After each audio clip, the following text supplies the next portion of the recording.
Welcome to Built to Go, a van life podcast. I'm your host, Jeff Wagg, coming to you from the College of Curiosity. This time it's episode 260, and I'm going to tell you that very important skill. I'm going to teach it to you. I'm going to show you how to kill your van the very easiest way possible. We're also going to talk about how to store your van long term if you need to. We'll have a product review of a tool that has saved my butt a few times. And I'm going to tell you about a place where you can visit Europe in North America. The main topic of today, which I have debated bringing up for a little bit of time now. In fact, that is why this podcast is a day late. I apologize for that.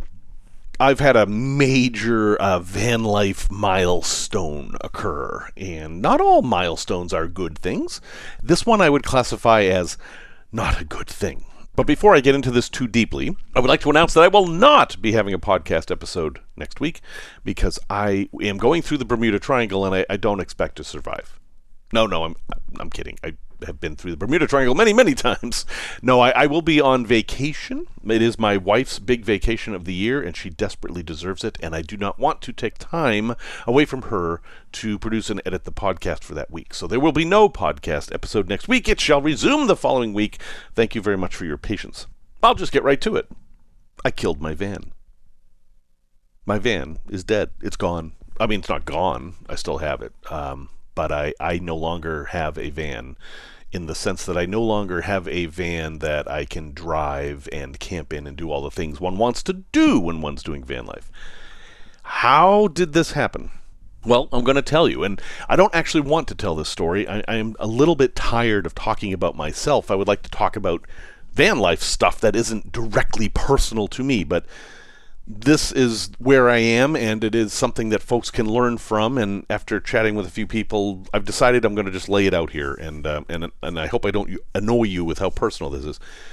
Backing up just a little bit, I have had two vans recently. I have been doing quote-unquote van life in the sense of living and traveling in vehicles for most of my life. I had an NV200 that I converted out, very successful, loved that build. Van was getting a lot of miles on it. I decided to sell it and then move into a 2011 Mercedes Sprinter 2500 that was an ambulance. And if you've listened to this podcast at all for the last 150 episodes or so, you have heard plenty about this ambulance. And you've heard about all the trials and tribulations I've had with it. And any one of those major problems I've had could have killed the van. And when I say kill the van, I'm not talking about in the sense where you kill a van by driving it into a tree or setting it on fire. I'm speaking in the sense of when this vehicle that is a part of you and a part of your identity departs from that. When I get back from this vacation next week, I'm going to go to the van and remove the hook, waka, bang magnetic signs that are on the van, and then it will no longer be my van.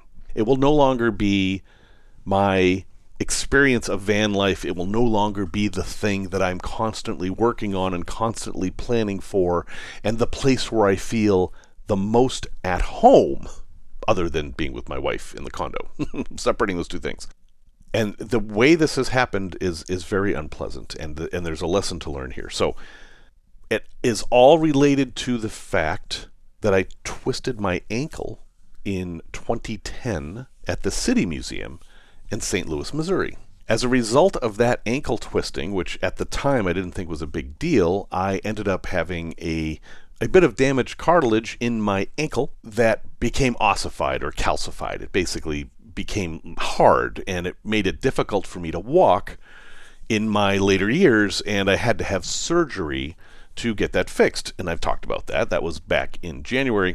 And while I'm well on the road to recovery from that surgery killed my van. And it did it this way. At the end of last year, I put the van to bed, as it were, because I'm in this weird situation where I have to leave my van 100 miles from home. And during the winter months, I wasn't going to be using it anywhere near as much. So I treated the diesel and I disconnected the batteries and I basically prepared the thing for winter. And then I had the surgery, and due to the surgery's impact on my life, I wasn't able to get back to the van for months. And then famously, when I did get back to the van, I forgot the keys, so that took an extra week. And then when I finally got back to the van, I turned the keys, started right up, and everything was great. All my preparations had worked for about 30 seconds, and then a check engine light came on. Well, that check engine light was throwing some codes. Those codes were related to swirl valves and an actuator.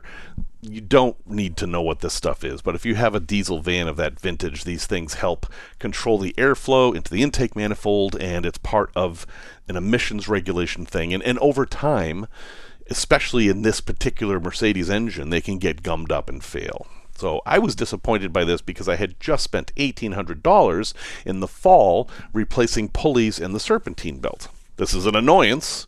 It's an old van. Stuff like this happens. Fine.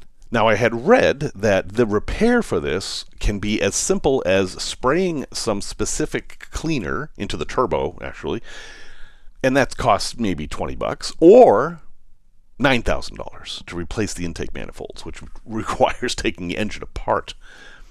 Obviously, I am not interested in spending $9,000 on a vehicle this old, so I tried the sprays. Well, the first try didn't work, and I was like, all right. And then I read, well, sometimes you have to do it more times. And I was like, well, when you're doing the risk-reward ratio here, it's worth it to do it. So I bought more of the cans. They're hard to get. They're not sold locally in auto parts shops. You have to order them, and they come from Europe. And when they came, I went back and did it again. And something happened. I got a bit lazy, and instead of spraying directly into the turbo, I sprayed into the hose ahead of the turbo, and I figured, well, what's the difference? Well, the difference is that the MAF sensor is in that hose, and I didn't catch that. I couldn't see where it was. And the spray went into the MAF, and I think I probably killed that sensor, which is dumb, but it's not the end of the world. You can just replace that. In my NV200, I had to replace it. It was not that big of a deal. It's a fairly easy part to replace.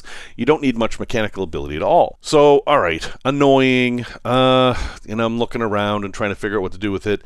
The easy-to-get replacement MAFs have terrible ratings online. Apparently, they don't work. They have the wrong settings for the engine. So I'm like, okay, this is going to be a hassle.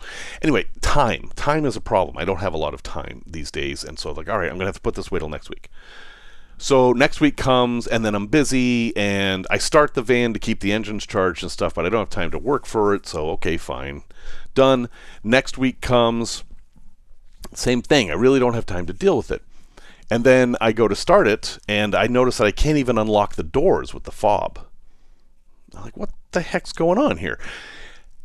And I get in with the key, like an old-fashioned person, and the battery's completely dead. The battery is flat. And I'm like, why is the battery flat? I have been keeping this charged. And so I'm like, all right, whatever. I'll figure it out. And, maybe it's because I left an OBD2 port scanner plugged in. Could that have drained the battery somehow? I mean, the lights went out when I turned off the van. I don't know. Whatever. So this van's a little weird. It has two batteries. Because it was an ambulance, it had an extra auxiliary battery under the hood, and this battery wasn't used for starting, it was used for powering the stuff in the ambulance. And while it would not impact the starter battery at all, it would get charged by the alternator, and then if the van was idling and the stuff in the back was drawing too many amps, it would draw on that battery. It's kind of a weird setup. But it's useful if you need to jumpstart the van because you can jumpstart it from this auxiliary battery. It's just a regular automotive battery. And I've done this many times, and so I just did it, and it didn't work. The van wouldn't start. It still didn't have enough power, and the auxiliary battery was dead too. Like, well, how can that be? I could not figure this out. So I'm looking around to see, did a fuse blow or what? And then I brought over my truck, and I'm like, all right, well, the truck with its 5.7-liter Hemi is definitely going to be able to jumpstart this thing. And I hook up the battery, and okay, the van comes back to life. I'm like, okay, we got lights and stuff, and I look at the voltmeter that I had to add because, Mercedes doesn't want you to actually have any gauges or anything. 14.2 volts, which is fine. Like, okay. And so I go to start it, and it doesn't really want to start. It turns over a little bit. I'm like, well, this is really weird. What's going on? So I look around a little bit more into the hood, and I notice that the serpentine belt is just dangling there. It's not attached to anything. And now's the mystery. How did the serpentine belt fall off of a truck that's just sitting there? I don't know. No, I am at a loss to explain what happened. Could it be that way back in the fall when I had all this work done, the guy didn't put the serpentine belt on right and it fell off? Maybe. And then I've been driving around all this time using the battery, but it wasn't charging, that the alternator wasn't producing any power? Maybe, but that should have generated a light on the dashboard. It also should have generated codes, which were not there. No, that is not what happened. The guy may have screwed up. I'm not saying that, but that is not what happened. Somehow, that belt fell off where I have the van parked on my property while I wasn't driving. I have no explanation for this. The only thing I can figure is that while I was adding the spray cleaner, which causes the RPMs to go up and down. If you ever use this kind of spray cleaner in this engine, basically you spray it in short spurts and the engine shoots up to 3,000 RPM and then goes back down. It's a cycle over. The only thing I can guess is that doing that caused this belt to jump off somehow. But I didn't notice it at the time. The alternator light never came on, and that is connected to this belt. I'm at a complete loss. The only other wrinkle to this is that when I opened the hood, there was a buckeye sitting on the radiator that had clearly been chewed by some kind of squirrel or something. So I don't know, is something living under there and chewing? I don't know. But here's the part that is the real problem. I can't fix this. I called the place down there that worked on the van and put the belt on, and they said they can't fix it. They're not even willing to do warranty work or anything, because they're like, well, it's been sitting around so long, that really could be anything, so we don't think it's us. And we don't have a diesel tech anymore, which was the real thing. It's like, okay, there's no one who will work on this van anywhere near me, which means it needs to be towed somewhere, probably about 100 miles away. And okay, I've done that before. I can do that. I can have it towed to the Chicago Sprinter mechanic who charges incredible amounts of money. And then I'm thinking, well, no, this is I know where this path leads. This path leads to me having a non-operational van at the dealership in Chicago and an estimate of $9,000, which I will not pay. Bottom line here is I'm done. I am done. And that's what killed my van. I still have the van. It's still built out. I could absolutely go in the back of the van and do van life just as I always have, because everything in the back works perfectly. I just can't drive it. I could roll it up onto a trailer and turn it into a trailer camp. You see what's going on here. So what killed my van? The thing that killed my van is that I let it sit. Don't let your vans sit, especially if they happen to be an NV3 Sprinter, which is the model, the generation of Sprinter that this is. Some people call it the second generation Sprinter. That gets complicated, but it's the NV3 from maybe 2008 to 2016, I think, of the years. Don't let those vehicles sit. First off, they have a parasitic battery drawer right from the factory. The battery will die in about 3 to 4 weeks, even if you don't do anything. So that's a problem you have to overcome, fairly easy one. Second, as they get older, there is some kind of an oil that drips in very, very, very minute amounts near the turbo housing that gets onto the swirl flap actuator, and that gums things up over time. But if you keep driving it, it stays lubricated enough that the swirl valves still work. My best guess here is because the van sat for so long, that stuff dried and gunked up and killed the actuator motor. I mean, I'm getting very detailed here because I've spent so much time on this.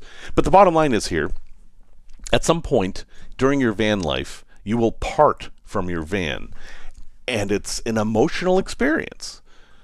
I have spent countless hours and sadly countable dollars trying to make this the best van I could for my van life, and I have had many amazing experiences in this van. I've been all over the country. I've learned a lot of things. I have made it a very comfortable place for me to be, which kind of is the goal for me.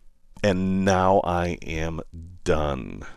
And it's because I chose the wrong van, which is my fault, and also the fault of COVID and the lack of availability of vans. And I let it sit, even though there was nothing I could have done about it, because I literally couldn't walk, never mind drive, to get down there to start the van. So now what? I'm doing a van life podcast and I don't have a van. At least I don't have one that runs. Well, that's it, right? That's the end. I can end the podcast here and say thank you all very much and be done with van life, because I don't have a van anymore and that's the end of it. But no, that's not going to stand. No, that is not going to stand at all. I need some time to process this, because again, this is not just a hunk of metal. This is an emotional thing. And while my problems are clearly set in the first world, and there are folks out there who are going through much, much worse for much less fault of their own, I have that perspective. It's still true that this is impacting me in major ways, emotionally and financially. Now, the financial part is one thing. The emotional part is the more difficult thing, and it's why this podcast is a day late and why I debated even talking about it. So at this point, this is what I've come to as a conclusion. The van must be removed from my life in its entirety, and how to do that is a bit tricky.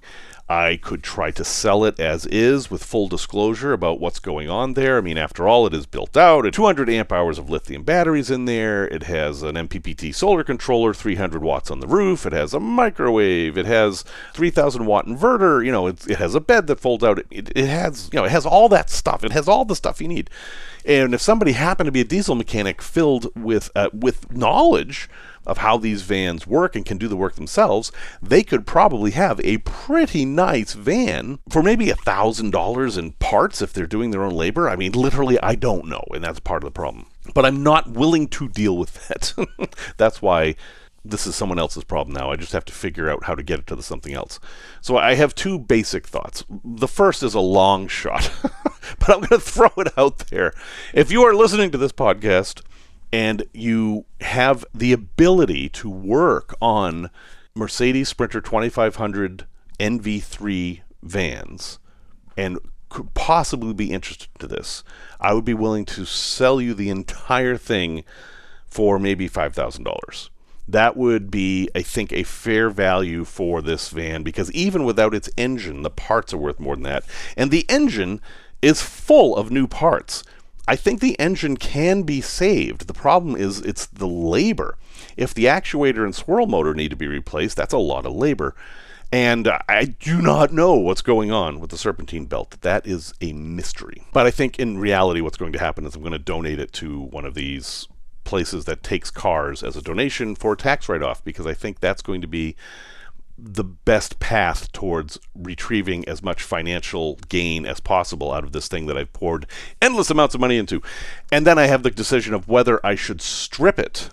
Like, do I let it go as is, or do I take that battery out that's worth a couple $100, and do I take the solar panels off and the controller and all this stuff that I can use in another vehicle? I have to make that decision, and I'm not going to do anything elaborate. I'm not going to part the van out or sell all these components or anything like that. I don't have time, but I am going to do something, and I do not have a van right now. I have a truck. I obviously have an Airstream, which I don't intend to move around with. I mean, the Airstream is great and everything, but I'm using it more as a tiny house than a van. I have a Tiki Bago that also doesn't run, and I don't intend to ever make it run because I don't think it's safe. It's also a tiny house. I'm going to have to change the podcast to a tiny house podcast. No, I'm not. No. Seriously, though, I do have a plan. The podcast is going to continue as always. It is still going to be the same, but the van life part is going to have to embrace the big tent concept of van life that I have promoting since day one. I am going to get a truck camper. I've talked about this before, but now I'm shifting gears a little bit. I'm actually going to get more of a truck camper. I had originally thought that I would have the van and the truck, and I was going to use the truck as like a no-build camper shell camper for maybe quick trips or things where I needed to tow heavy things or something like that. Now that's going to be my main vehicle, and I'm not going to do the no-build because I'm actually going to get a slide-in truck camper. So you're probably going to be hearing a lot about truck campers going forward, but I will keep in mind that most people, when they hear van life, they, of course, think of vans. Mentally, I am more of a van person than a truck and truck camper person. I love having a van that I can just walk in back and have everything I need right there with me all the time. As my daily driver, I love that. I just can't have that right now for two reasons. One is that I need the truck to be able to move the Airstream. The Airstream is very heavy, and that is the minimum truck that can tow the Airstream. So I need the truck. I can't get rid of the truck. And then the idea of getting another van that, would be built out and everything, I'm not willing to do that because I have the same problem. It's going to sit.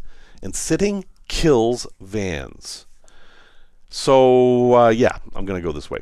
As to what I'm going to get for a truck camper, I don't know. I have a budget. I'm looking at several different options. And unfortunately for me, I'm going to have to remove the truck camper when I'm not using it because my parking space in Chicago, it's not wide enough for me to park with a truck camper unless I got a truck camper that was the same width as the truck. Those do exist, but they're fairly hard to get. So that's where I'm at. And it's been difficult, and I appreciate the support from you guys. But learn from this. And so what are the lessons we've learned from this experience over the last few years? Don't buy a Sprinter. Don't buy an ambulance. Don't buy a Sprinter ambulance. Never buy a diesel Sprinter ambulance. And absolutely do not, under any circumstances, buy an NV3 diesel Sprinter ambulance. And if you do, don't let it sit. I hope that at least helps somebody out there. And at the end of the day, what does this all mean? Everything is content. A special thank you this week to everybody who donates every month at buymeacoffee.com/built-to-go. Thank you guys. I don't name you by name every week because, that would get tedious.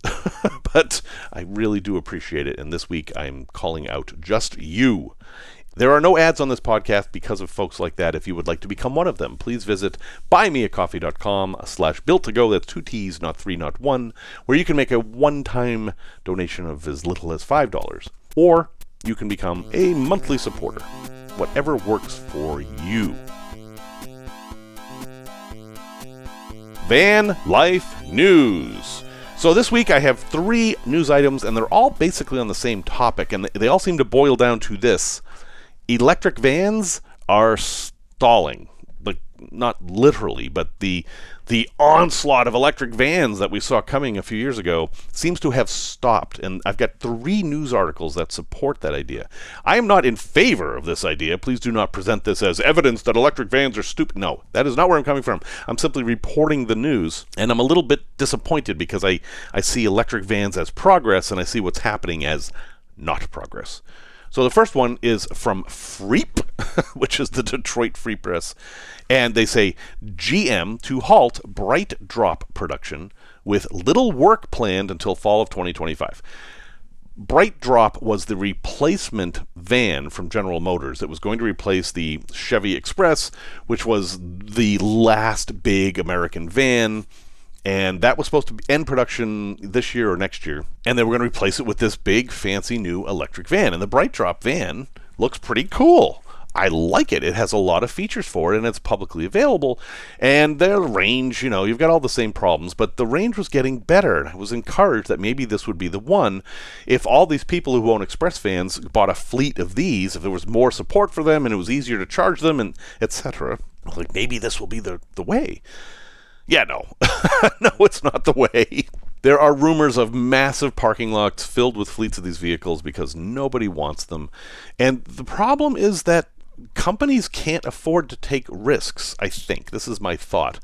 If you have a fleet of vans, they are crucial to your business. Those vans have to be ready to go every day. If something goes wrong, they need to be able to be fixed immediately and replaced quickly if something bad happens. And these BrightDrop vans, because they're new, because there's new policies they need to produce, because they need to figure out how to repair them, because it's not like you can just go to the BrightDrop mechanic. It's not like every Chevy dealer is going to support these. I think people are afraid. Also, there's, a stigma against electric vehicles, which weirdly right now in the U.S. comes from both the right and the left politically. So, yeah, I think people just are afraid of them. I've heard similar stories about the e-transits as well, that every Ford dealer in the U.S. was required to have a certain number, and they've had a really hard time selling them. So, again, I'm just reporting the news here. I'll have links in the show notes, of course. And there's another possible issue here is that these were produced in Canada, and where we in the U.S. now are living with these tariffs on, tariffs off policy that is confusing everything. That could be related, but bottom line is GM has stopped production of these things, at least until the fall of 2025. Related, Rivian, who makes the Amazon vans, if you have seen any electric van in your life, it is probably an Amazon van, at least in the US. But the problem is that Amazon is now frustrated because they can't get parts for them. And Amazon owns 15% of Rivian, so, this is a little incestuous. But they're having a problem with parts. Now, electric vans, you don't need as many parts, Obviously, they don't have oil changes. They don't have engine parts that wear out. But, they have things like brakes and body parts and stuff like that need to be replaced.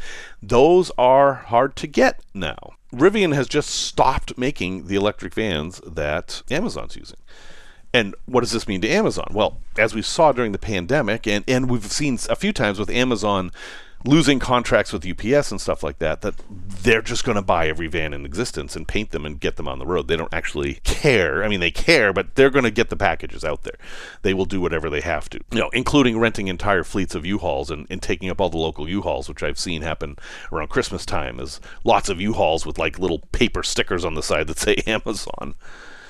So, another case where the promise of these electric vans is not holding true just quite yet. And then the last thing, which is actually very interesting, GM van sales. Now, backing up here, when this says GM van sales, they mean the Chevy Express, etc. They jumped 44% in quarter 4 of 2024. They're selling more of the gasoline-powered ones than they did before.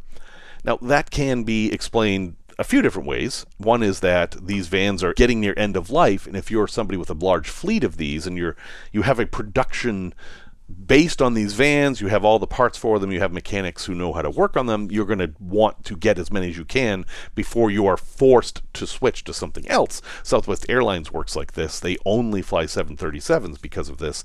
Or it could be simply that that's the van people want.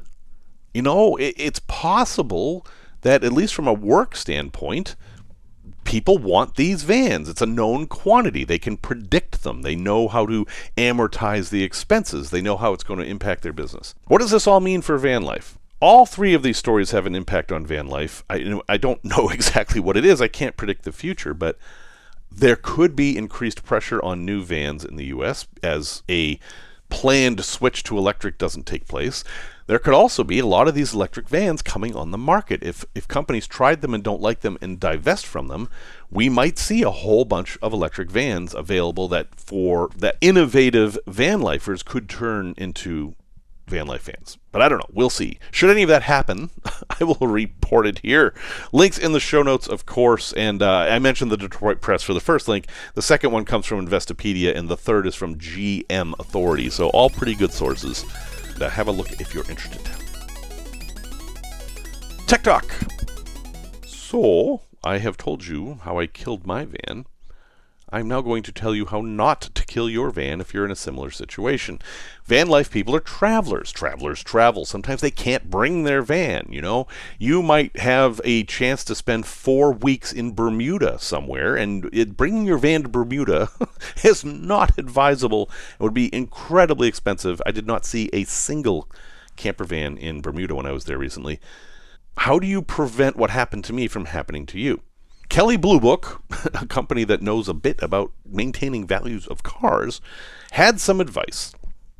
And they learned a lot from COVID-19 because obviously during COVID, people weren't driving anywhere near as much and a lot of cars sat. And so they got to see what happened. First thing, where do you store? Well, the very best place is in a climate-controlled garage, which is not available to most people. Second best place is a garage, if you have that. Third best place is a carport or covered car storage. Obviously, you just want to keep the thing out of the sun. And then the last option there is a car cover. Some kind of cover you put over your car, but that requires some research that I can't get into in this short bit here. But don't just buy a car cover and put it over your dirty car. That's bad. Do your research before you do a car cover. Spend more money than you want to. The cheap car covers can actually damage your car. And then after that, well, leave it away from any trees that might fall on it, which was what I was doing. That said, how do you prepare the car? Number one, clean your car. Well, yeah, you do want to clean your car because the stuff on the outside of your car can actually do damage. Things like bird droppings and pine tar and even pollen, all that stuff can actually damage your finish and gum things up if it's left to sit too long. Now, normally, even if you don't wash your van very often, I mean, I hardly ever wash my van, but the rain will wash a lot of that stuff off every time I drive in the rain. When the thing's just sitting there, well, basically, you're not driving in the rain. So make sure you do wash it before you put it away. I did not, but anyway. Number two, fill the fuel tank. Why? Well, you might think, well, I don't want to do that because that fuel's going to age. I don't want all that old fuel in there. Well, you're worried about something else. If you have an older van especially, if you don't fill the tank, there's air in your tank, and that air has moisture in it, and that moisture can cause problems. It can rust the tank from the inside. The water, it gives space for water to actually build up in the tank, and you don't want that in a diesel or a gasoline tank. Fill the tank, and then actually in the middle of filling it, add a fuel stabilizer, either gasoline or diesel. You can buy these anywhere, and that will help. It will help take the moisture out, and there's other stuff in there. Like if it's a diesel, it has algicide in it that prevents things from growing in your diesel, because living things like to live in diesel fuel. And for gasoline, it helps stabilize it and increases the octane a bit. These things do not last forever. They last for maybe a year at most, so keep that in mind. Number three is the battery. Most vehicles have some sort of parasitic draw on the battery in varying amounts. You ever notice that when you get in your car, all your favorite radio stations are still programmed in there? Yeah, that takes battery power to do that. That's just one little example. There's lots of things using the battery. So obviously you're going to turn the thing off and take the key out, but yeah, you should probably disconnect the battery too. And when you do this, you lose all your settings and stuff, which is a pain in the butt. One note, and I learned this the hard way, when you reconnect the battery, when you put that negative terminal back on, make sure you do it smoothly. Do it all at once. Make sure it makes a really good contact immediately. There was one time I was reconnecting the battery in my Sprinter, and I missed, basically. To be clear here, the negative terminal on the Sprinter is by the gas pedal. It's not like most vehicles. You have to reach up under there and push this thing on. And I pushed it on, but then slipped and fell off. What happened is the vehicle saw the battery signal and started all these procedures and policies and started moving things. And then it instantly got disconnected, and the vehicle was left in the middle of that, and that's bad. And I will add to this that do not drive your vehicle somewhere and then just disconnect the battery. Stuff goes on after you shut off your engine. It's doing all kinds of weird things, and sometimes you can even hear it. You'll turn the vehicle off, take the key out, and you'll hear all these motors and stuff moving. They're doing some emissions control stuff. They're moving fluids around, and that process takes about 10 minutes to be safe, half an hour. Let it sit and then disconnect it. But when you do reconnect it, do it carefully all in one motion and leave it connected for at least 10 minutes so that it can do its thing. Number 4, change the oil. Yeah, it's a good idea to have fresh oil in there if you're going to let it sit, because oil over time can change its pH, and the pH can get acidic, and that acid can eat away at things over time. So if you put in fresh oil, you don't have to worry about that. Keep bugs out. Yeah, you got to do some kind of pest control. Honestly, in my van, I put mouse traps in there, and they work. You know how I know that? Mice do a lot of damage. And I don't like killing the things, but it's the best I can do. I've considered all the options, and that's the one that makes the most sense, and it's the most humane, honestly. And I recycle the mice. The mice do get eaten by the local wildlife, so I'm just kind of skipping a step there. But anyway, mice will destroy your vehicle. They absolutely will. That actually could be what's wrong with my van. They may have gotten up into the engine and chewed a bunch of wires, and the computer just doesn't know what the heck's going on. It may have caused the engine to run backwards, actually, which is a thing, and that could have thrown the belt off. I don't know. This is an interesting one. Overfill the tires. Now, you got to remember that you did this.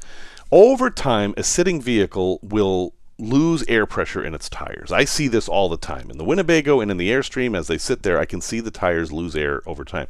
If you overfill your tires, you're mitigating that somewhat, but you're also protecting the tires, because if tires sit for too long, they can develop a flat spot. And this was a big problem with a little trailer I had, that every spring it would have this flat spot, and I'd have to drive around for like 20 miles before it would stop going zoomp, zoomp, zoomp, zoomp, zoomp, zoomp. when you overinflate them, you're helping to prevent that flat spot. You just have to remember to check the air pressure again when you reinvigorate the vehicle in the spring. Big tip here, do not use the parking brake, because if you leave the parking brake on for a long time, it can actually seize. Parking brakes are very simple things, also known as emergency brakes, same thing. They have just a wire going to a cable going to the brakes, no hydraulics, unless you've got a transmission parking brake. I mean, there's many different ways, but basically just leave it off. That's all you have to know. If you leave it on, it can get stuck, and that's bad. Number 8, lubricate. Yeah, go ahead and lubricate all the stuff you would normally lubricate. Fill the locks with antifreeze, lubricant, stuff like that. Lubricate the hinges, all that kind of stuff, because as the thing sits, the lubrication will be less effective, and you may find squeaky doors when you open it up in the spring. And that's it. Sounds simple, right? Yeah, I did most of that. It didn't help me. But you want the best chance you possibly can. Vehicles don't like to sit. That's the bottom line. So you have to do the best you can with what you've got. Product review. In the course of recent events, I have found myself needing to jumpstart many different vehicles, not just the van. I had to jumpstart my truck because I left the hazard lights on stupidly, which I'm really surprised that the hazard lights killed the battery, but oh well. And what I've been using is this thing I talked about a while ago. It is the AVAPOW jump starter, AVAPOW. I've never heard of that brand, of course. There's 8 million different ones of these. But if you haven't encountered these yet, I am a big fan, and I think everybody should have one because it'll save your butt, especially if you're out in the woods. This is a little box, maybe the size of a pound cake, and it has jumper leads on it, just like jumper cables. And it's basically a lithium battery in a box. You charge it up over USB, and then you put it in your van, and it can sit there for months and months and months and months. But when you need it, you hook it up to the battery, and you can start your vehicle. And it starts my truck, my V8 big 5.7 liter Hemi. Yeah, it'll start that. So it's not like it's only for wimpy little engines. And you can start it maybe 3 or 4 times before it needs to be recharged. Now, this is not just simply a battery with cables connected to it. It's got circuitry in it, and that's good and bad. The good of that is that it will not work unless it's safe to do so. It connects to the battery, and it has to detect some voltage coming from the battery in order to charge it. If your battery has no voltage, the leads on the jump starter are off. You can't like touch them together and make sparks or anything like that. So that's actually good. It's nice and safe. What's bad about that is that you can't use this thing for an emergency power supply as like the leisure battery in your vehicle, which is something I've tried to do. Like if you disconnect the battery from the back of your van and then hook this up instead, it won't do anything. So that's not a use case for this. But for jumpstarting your vehicle, absolutely. It also lets you use the battery as a USB bank, and a big one. So it's small enough to fit in a backpack. So if you were going camping for a couple days, yeah, you could toss this thing in there to keep your phone charged. It would absolutely do that. There's probably smaller things that can do that, but this does that too.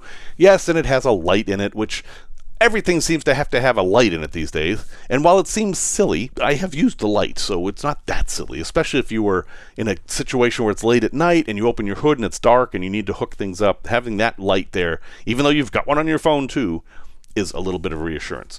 So this is a long-term review of this thing. It has been absolutely perfect. The only complaint I have about it is that it comes in this nice case and the zipper broke on the case. That's my only complaint. I actually have to hold it together with a rubber band. But it works and is now on sale for $70 on Amazon. I have a link in the show notes. I'm sure many of the other similar products perform as well, but this is the one that I have used, and I am positive that it works.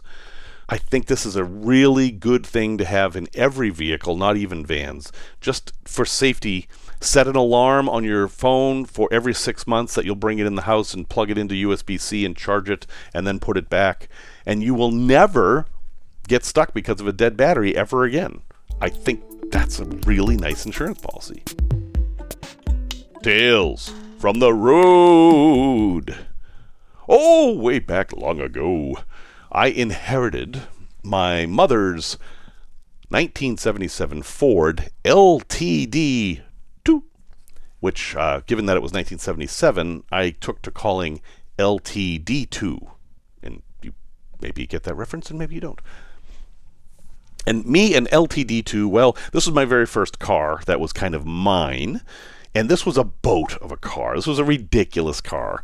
It was getting near the end of the 70s, and they were still making these gigantic cars with these huge hoods. And it was a two-door. And the doors were like the size of boats. You had to basically park all by yourself in the parking lot so you could open the door fully and get out. But it was my car. It was my first set of wheels. And back then, that was a very, very big deal. Nowadays, it doesn't seem like kids have that same experience. But back then, getting your driver's license and your keys and having a car you could use whenever you want was huge. My dad once said, it's going to take you 5 years to learn how to drive properly. Doesn't matter about following the rules and passing the tests. It takes 5 years to develop the skills necessary to be a good driver. And I think he was right. And in those 5 years where I was learning this, I did some stupid things. One of them was, for some reason, I saw an empty field up in Topsfield, Massachusetts. I happen to remember where it was. And I decided to drive in it. I was like, oh, look at that. Big wide open field. I thought, I'm just going to go drive in the field and see what it's like to just drive a vehicle off-road. And, it wasn't really off-road. It was a nice big flat level field. So, yay, and I cranked up some tunes on my auto stop cassette player. And I head out there, and I'm like, okay, I'm living the life now. I'm a man with a car, and driving straight. And then I tried to turn, and it didn't turn. And then it slowed down, and then it stopped. And then I was like, oh, that's mud. And so I'm out there, stuck in the mud in this car. And I, at the time, was working security at a Boy Scout jamboree that was going on at the Topsfield Fair. And I was in my Boy Scout uniform. And I'm standing out in the field, or as I would prefer to say, I was outstanding in the field. And I'm just like looking around wondering what to do. I hadn't have clue one. No cell phones back then. And this guy, he happens to drive by, and he's got this kind of souped up a little bit. Do they use that term anymore? Souped up? That means you take a car and you make it fancy and put in big engines and headers and anyway, I'm old. You'll have to deal with it. And he sees me and he says, hey, you need help? And I was like, yeah, I don't really know what to do. And he said, all right. And to my surprise, this guy in his nice car drove out in the field. And I'm like, well, no, stop. You're coming out. I thought he was going to get stuck too. And he was a little bit older than me and was a more experienced driver apparently, and he was able to drive out there, and he came up right behind my car and he says, hey, well, let's try to push it. Now, in the perspective that I have now of having some years of knowledge of driving, this is a dumb idea. First off, pushing somebody out of the mud almost inevitably means both cars will get stuck in the mud. Second, you can't push a car with another car without damaging one or both of the cars. But back then, I was like desperate, and I was like, what do I do? So he said, okay. And so I stand back and I said, sure, if you're willing to do it, And he drives up to the back of the car and sticks his chrome bumper up against my chrome bumper and steps on the gas. And instantly, his car jumps the chrome bumper of my car and crushes the taillights. I was like, whoa. And he's like, and he backs up, and fortunately didn't get stuck. He backs up, and he's like, oh, man, I'm sorry. I didn't know that was happening. Now, I had the perspective that I had gotten myself into this situation. I had given this man permission to try this thing, and that anything that happens is my fault, not his. So I absolutely wasn't blaming him or upset with him in any way, shape, or form. I was like, oh, no, that's all right, man. I appreciate you trying to help, and apparently this isn't going to work. And as we're discussing this, a police car drives by. And this guy sees the police car and he says, all right, man, sorry I couldn't help. I got to go. And he hops in his car and, again, must be a better driver than me, gets through the mud and hits the road and goes away at fairly high speed. Now, the cop had decided that the cop needed to deal with me because I'm basically on private property in the stuck vehicle. He did not drive out in the mud because he's smarter than me, and walks up and says, hey, what's going on here? And I said, oh, I'm sorry, I drove out here and it was stupid and I got stuck in the mud.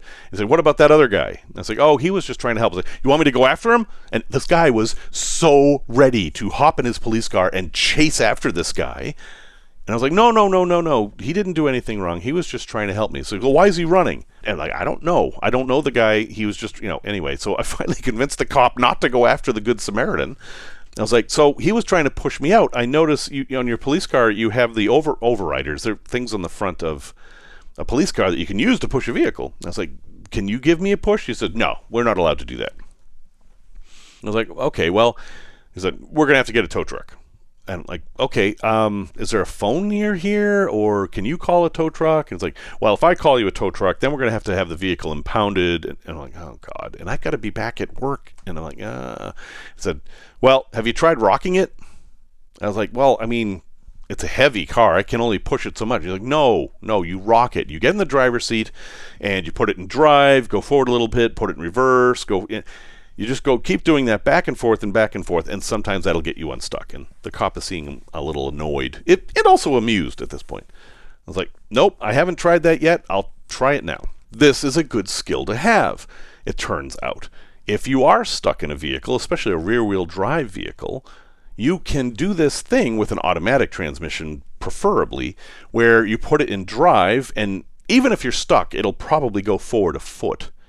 And then immediately put it in reverse and go a foot backwards, but it'll actually be 2 feet. And then if you can keep up this momentum, you will create a momentum pendulum where the vehicle will move farther than it did before. And if it moves far enough, you'll get out of the mud. And believe it or not, I was able to get out this way. And one time when I reversed, the car jumped out of the rut and kept going. And I started to slow down to thank the cop, and he said, don't stop, just keep going back until you hit the pavement. And he was right. That's exactly the right thing to do. And I got to the pavement and stopped and talked with the cop, and he was like, didn't want to do any paperwork. So that was the end of my interaction with him, and I actually got back to work on time. And I learned a whole bunch of lessons from that. I learned that there are good people in the world. I learned that cops, like cats, like to chase moving things. And I learned that cops are not infinitely helpful. They have limits. And I also learned they hate to do paperwork. Oh yeah, and I also learned the rocking trick.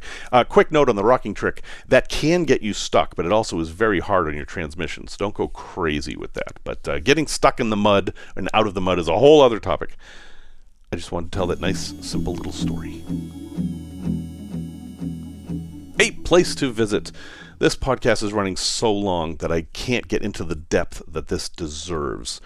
But if you've ever wanted to visit France in your van, and you're in North America, but you didn't want to pay the expense of shipping your van to Europe, which is expensive, several $1,000s, probably $10,000 all told to go back and forth with your van from North America to Europe, you can still visit France.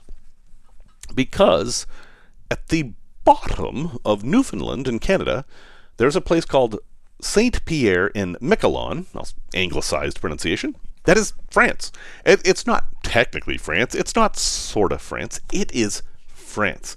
France, the country of France, owns land all over the world. You know, it's not just in Europe. If you go to the South Pacific, there's a lot of France in South Pacific. This is France. It's real France. And it's an island. You have to take a ferry or fly there. But once you get there, you are in France. And there is a ferry that can hold 18 vehicles. I looked it up. And your van can be one of them. You can drive your van to... I have Canadian friends who simply disregard this place as being part of Canada because it's not part of Canada. It is another country. And yes, the land is very, very close to Canada. But it's not Canada. It's France. Even the French-speaking people in Quebec don't go there because it's France. I mean, some do. It's a crazy, crazy story. It's actually mostly associated with Basque culture rather than French culture. It's on my bucket list. I've wanted to go there for many, many years. But if you are looking for a new place to go because maybe your national parks plans have been canceled, it's a long drive. But you can legitimately say you drove to France if you go to this place. I'll have a link in the show notes to the Wikipedia article. There is a lot of depth here. This place has a fascinating history, and I really wish I could devote a whole podcast episode to it, but then this would be a different podcast. So take a moment and go look. St. Pierre and Miquelon, not in Canada, but yeah, in Canada-ish. Don't kill me. Resource recommendation. A lot of you have sent the latest video of Camping with Steve, where he creates the ultimate stealth vehicle And, well, I'll just spoil it because this video has already gotten 5 million views on YouTube. He creates a pile of pallets on a trailer. All right, that's not that impressive. What is impressive is that it's a camper. This pile of pallets inside is a camper, and it's like this amazing stealth vehicle, totally going viral, and Camping with Steve is always worth watching anyway. However, I want to point you out to a time when he outdid this. 9 months ago, he created a different stealth vehicle that was stealthier than this. You see, pallets have some value. People want pallets. And if they see a trailer full of pallets, some people think, I'll just help that guy out and remove some of his pallets so he doesn't have to dispose of them. So you could get that sort of nuisance attraction from this latest build of Steve. But his older one, his other one, probably not. Because he created a stealth camper out of branches. Same idea, but he basically made it look like somebody had just trimmed trees on their property and they were going to the dump. And it's in the back of a truck, not a trailer. So it's an old beat-up truck with a bunch of branches in the back. It is completely ignorable and uninteresting, and yet he camped in it and had a wonderful meal, and it's actually a better video than the one that went viral here. So I have a link to that in the show notes. If you enjoyed the pallet video, definitely watch this one. And if you've never heard of Camping with Steve before, please watch Camping with Steve. There's something about these videos that's just heartwarming. He's just this nice guy who goes out there and makes videos of camping in really, really strange places. And they're not super technical, they're not super high production value or anything like that. It's just spending a moment with this gentle soul, and I really enjoy it. And I actually own a Camping with Steve hoodie that my wife was nice enough to get for me that says, "Hunker down," because that's what you do when you're hiding out in the woods. Well, folks, thank you very much for listening to this, again, overly long and overly personal episode. I really appreciate it. You can get a hold of me at jeff@builttogo.com. That's 2 T's, not 3, not 1. And music, as always, is by Simon Wagg. Until next time, remember the words of Chris Pine, who said, "The only thing you sometimes have control over is perspective. You don't have control over your situation, but you have a choice about how you view it."